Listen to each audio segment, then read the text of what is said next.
être restaurée. Alors que le mois du Ramadan touche à sa fin, venons-en au dossier de cette édition consacrée à la décision prise par 30 à 70 000 personnes en France de se convertir à l'islam. Ce sont essentiellement des femmes qui font ce choix.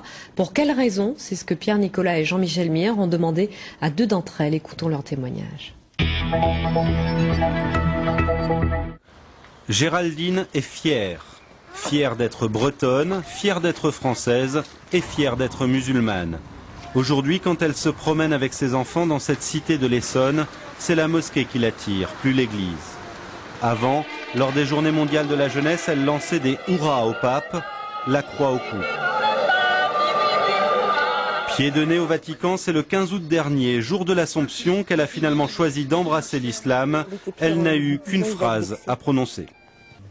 La ilaha illallah wa Muhammad Rasoul Allah. Excusez-moi pour l'arabe, encore un peu de mal. Il n'y a qu'un seul Dieu et Muhammad est son prophète. Son sens de l'orientation, elle en rigole, est aussi approximatif que son arabe, mais elle s'applique. Et là je suis évidemment inversée. Donc, cette boussole spéciale indique la Mecque. Donc il faut suivre cette direction-là pour la prière.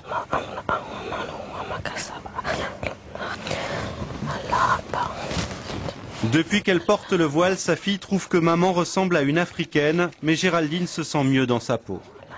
Avant ma conversion, il me prenait plus pour une femme française facile, etc. On va dire vraiment quelqu'un qu'on va draguer et c'est tout.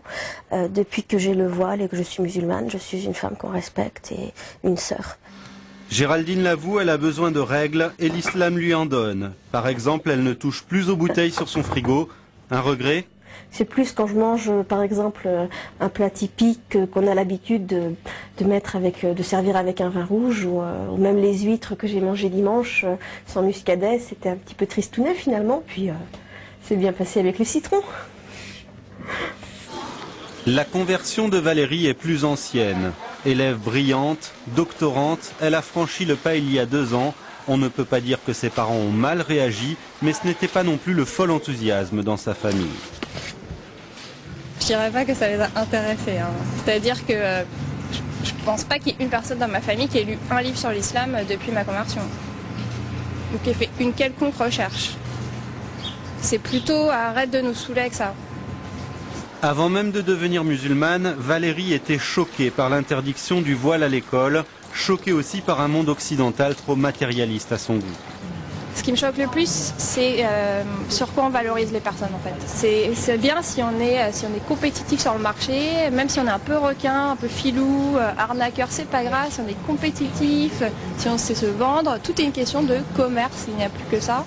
Quand l'occasion se présentera, Valérie épousera un musulman. Le Coran, de toute façon, ne lui laisse guère le choix. S'ils ont des enfants ensemble, elle les éduquera selon les valeurs de l'islam, libre à eux de choisir leur religion quand ils seront majeurs.